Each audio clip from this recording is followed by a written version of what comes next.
Thank you, Edward. We've talked about budgets and negotiation. Now I'd like to move on to interpersonal savvy, which is a key part of this role. Can you tell me about a specific project when you've had to take a collaborative approach to maintaining a successful relationship? Yes, I could think of many, but the most recent would be at Helium. I managed a project for the specialty risks division. We had to create an online platform to trade commercial risks and covers. Okay, when you said we a moment ago, who exactly were you talking about? I had to work very closely with the senior underwriters from the specialty risks team. I also had to liaise with the IT department and my project staff, of course. So when working in partnership with all these different stakeholders, can you think of a time when a collaborative approach was most successful? Yes. During the early stages, there was some resistance from the IT manager to release resources to the project. So I invited him to a meeting with the underwriting manager and the director who was sponsoring the project. And I included him in all the high-level scoping conversations and invited him to be the technical champion of the project. Oh, how did that work out? He liked being involved in the senior team. He understood the issues and was cooperative in providing resources to the project. No more resistance. Thanks, Edward. Let's move on. Please describe any of the project relationships that you found more challenging. One of my staff, an underwriter who was seconded from specialty risks, he was particularly hard to manage. Hard to manage? Please tell me some more. Well, he was a technical expert in the commercial risks and covers that we were trading.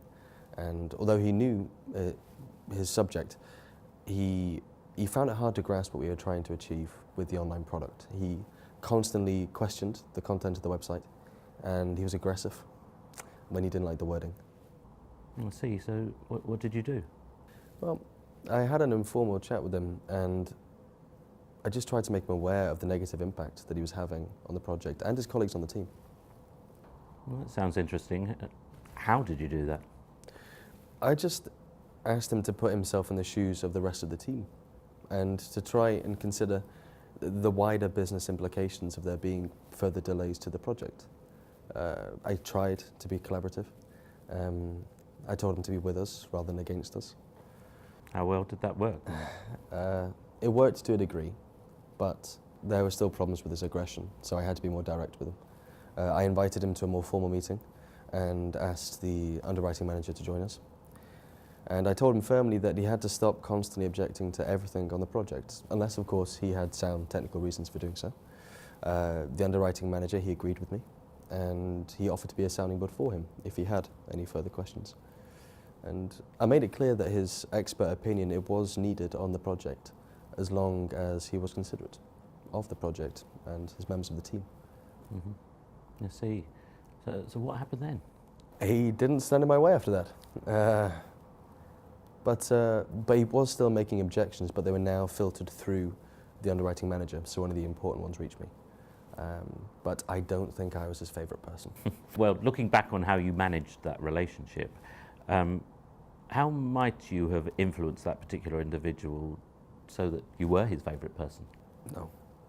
I believe I dealt with it in the best way possible. In this situation, a direct approach was the right one. So we've talked about, a direct approach, and we've talked about a collaborative approach. How did you decide which was the best approach? I always lean towards collaborative. I much prefer working alongside people in partnership, rather than telling people what to do. But in this case, it was necessary. Thanks, Edward. I'm going to move away from interpersonal savvy now, and I'd like to talk about drives results. So can you tell me about a complex decision that you've had to make in the last 3 months? Sure. So like when I was still working at Helium, we had many issues very daily.